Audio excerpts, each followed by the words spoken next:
If you've lost a job in the last few weeks, or worse, a loved one, you already know the Chinese Communist Party is responsible for all of this. We know that the CCP crucially lied about the initial coronavirus outbreak, everything from human-to-human transmission to the amount of cases that Wuhan originally had. Then they allowed travel from Wuhan to the rest of the world, while preventing anyone from Wuhan traveling within China.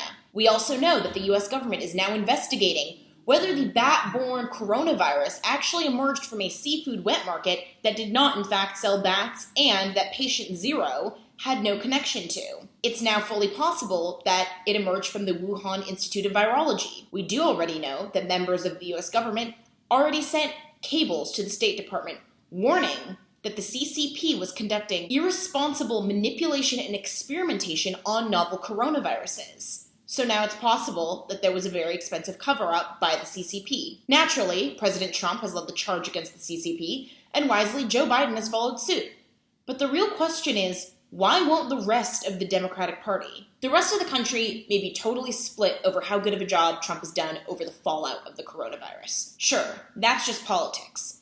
But no one with two brain cells to rub together blames him for the existence of COVID-19 at all. But while the rest of the country blames China, top Democrats are breaking from Biden, instead covering for the Chinese regime in effect. When Trump threatened to defund the World Health Organization, Nancy Pelosi and Hillary Clinton, emerging from hibernation, decided to condemn the act, instead defending the WHO, which has arguably been the worst bootlickers of Beijing. Chris Murphy went on CNN and told Anderson Cooper that he absolved the Chinese government of any and all guilt with regards to the initial outbreak of the coronavirus. And this just makes no electoral sense.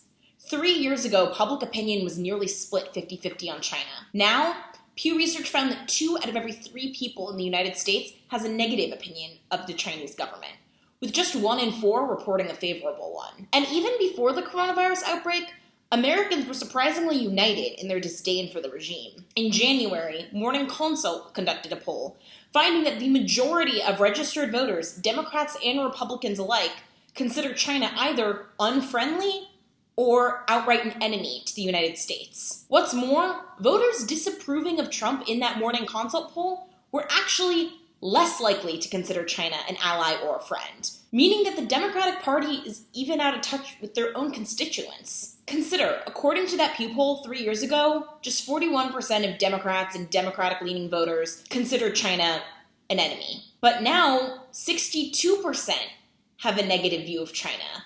That's a 21-point jump, in contrast to the Republican 16-point jump. What does this mean? Democrats have changed even more about their opinion on China. But alas, Nancy Pelosi can't stop applauding the WHO and Dr. Tedros and covering for China's crimes because Orange Man bad. Even locked in a Wilmington basement, it's clear that Joe Biden understands that China is the enemy. But the question is if the rest of his party is willing to get on board.